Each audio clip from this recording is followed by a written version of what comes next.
Denny Siregar bongkar strategi sosok SPJK. Bantu Anies ingin lepaskan jeratan KPK soal Formula E. Parah. Ditulis oleh tim redaksi jurnal dari berbagai sumber.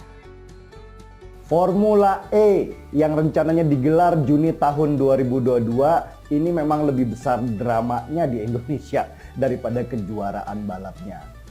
Ya nanti kita suggest ke Presiden kira-kira mana yang beliau sarankan. Kasih ke Presiden. Jadi katanya mau ngajuin proposal dari 5 lokasi, nanti Jokowi yang Nanti saya tadi sudah minta, nanti IMI akan melakukan klarifikasi soal itu. Keinginan kuat untuk menggelar balapan Formula E di Jakarta ini memang kental sekali nuansa politiknya sehingga terus dipaksakan untuk dilaksanakan meski protes datang dari mana-mana. Orang-orang penting di belakang Anies pun mulai menyusun strategi untuk menyelamatkan capres potensialnya.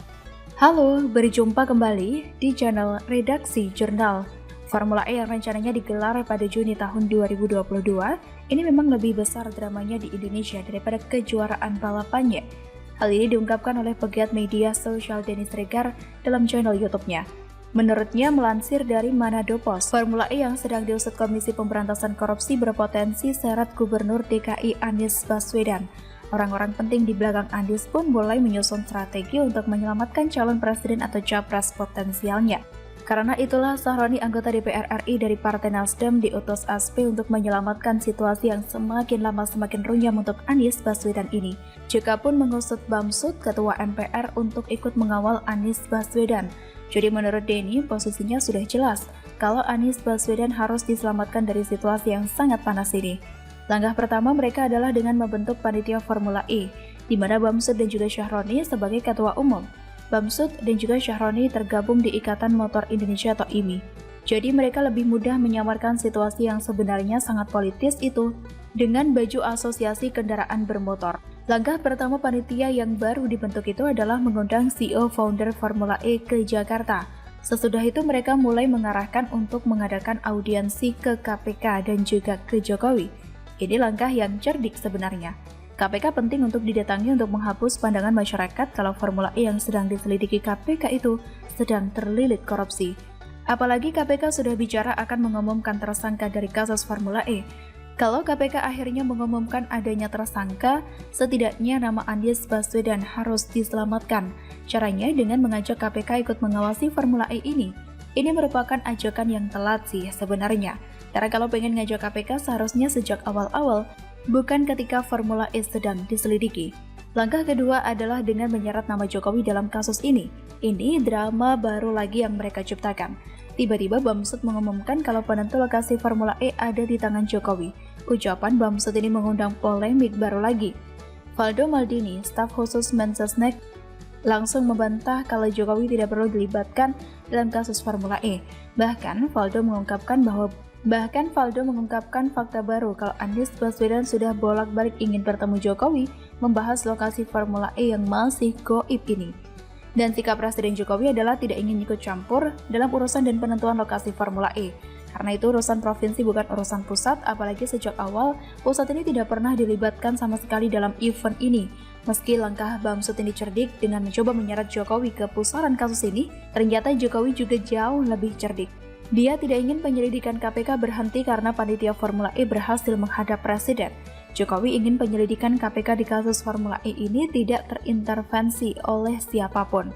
Maka ia menghindar dan menyerahkan kasus ini sebagai tanggung jawab penuh dan sendiri dari Pemprov DKI Jakarta. Formula E ini benar-benar bola yang panas buat Anies Baswedan.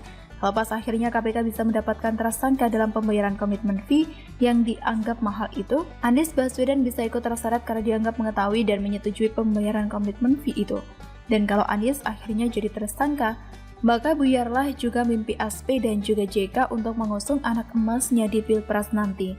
Seperti saya bilang awal, drama Formula E ini lebih menarik daripada balapannya sendiri. Banyak mata memantau di KPK.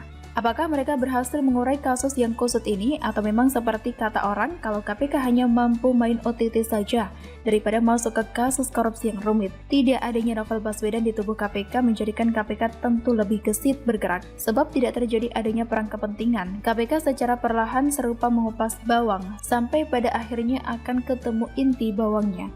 Dan Anies bakal pusing dan nangis 7 keliling.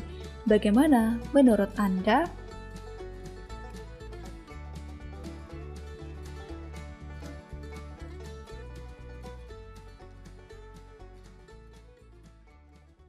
Halo, berjumpa kembali di channel Redaksi Jurnal.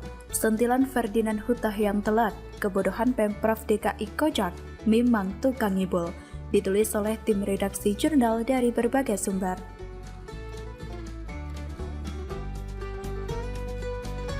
Anies ini terkait dengan manajemen beliau mengelola Jakarta yang begitu kompleks masalahnya, begitu banyak masalah ya. Tetapi saya memperhatikan Anies tidak melakukan hal yang sepatutnya dan sepantasnya. Pegiat media sosial Ferdinand Hutahian baru-baru ini memberikan komentar terkait program Gubernur DKI Jakarta Anies Baswedan, yaitu sumur resapan. Lewat akun Twitter pribadinya, ia melampirkan potongan berita yang berjudul "Nol sumur resapan di Jakarta Utara karena menggali 1 meter sudah ketemu air".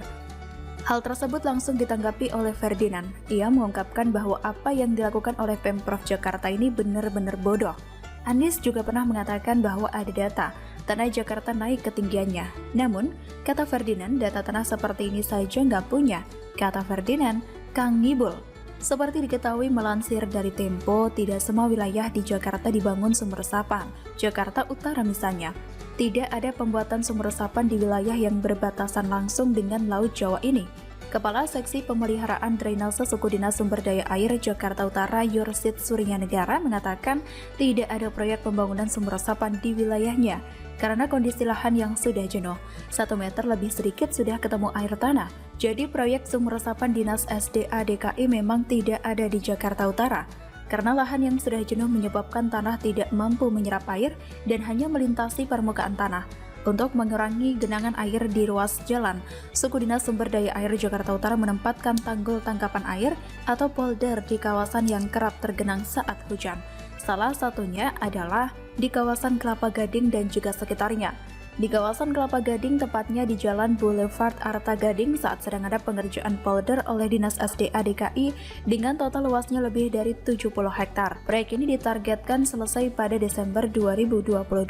Polder Arta Gading merupakan salah satu program antisipasi genangan yang dijalankan oleh Dinas SDA Provinsi DKI Jakarta dengan pelaksanaan kerjasama operasi atau KSO PT Adikarya, PT Jaya Konstruksi, dan PT Labi GTJ. Proyek polder ini meliputi pembangunan rumah pompa termasuk landscape, tanggul waduk, saluran penghubung dengan box culvert, serta pintu air. Adapun rumah pompa yang dibangun di dekat Mall Arta Gading mempunyai kapasitas 7 meter kubik per detik, dan di seberang dekat Kali Beutik juga ada pompa yang sama kekuatannya 7 meter kubik per detik. Dengan adanya pompa yang terbangun ini diharapkan apabila terjadi genangan nanti di Arta Gading, Kelapa Gading, dan sekitarnya bisa langsung surut dalam 3 hingga 4 jam. Selain itu juga dalam sistem polder ini nantinya ada pekerjaan pintu air di 5 titik sepanjang Kali Beutik. Pada ujung utara ada di Kelapa Gading hingga ujung selatan di kawasan Pegangsaan dengan total terdapat 5 pintu air. Selain itu, untuk mencegah naiknya air dari Kali Sunter, maka akan ditinggikan dengan dinding di sekitar segmen Arta Gading ke arah utara dengan tinggi 500 meter. Cara seperti ini lebih sesuai untuk Jakarta Utara dibandingkan membuat sumur resapan. Memang juga dilihat debit air yang ada di Jakarta Utara sudah semakin naik, bahkan jika Pulau Jawa diperkirakan tenggelam. Maka wilayah Jakarta yang pertama tenggelam ya wilayah Jakarta Utara. Dan terkait sumur resapan yang semakin berpolemik, jika saya ditanya apa solusi dari kesalahan pembangunan lubang-lubang sumur resapan ini, solusinya ya tutup lagi dengan tanah, timbun dan tutup rapat, jadikan jalan semulus sebelumnya.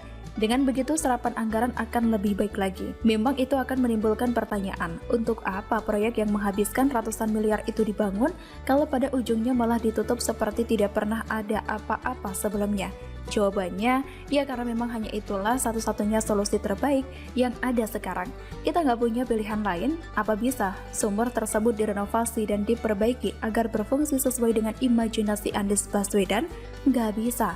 Apa bisa sumur tersebut dibiarkan saja seperti sekarang agar tidak tambah rugi kalau ditutup? Nggak bisa juga, karena jalanan jadi rusak dan pengendara terancam kecelakaan.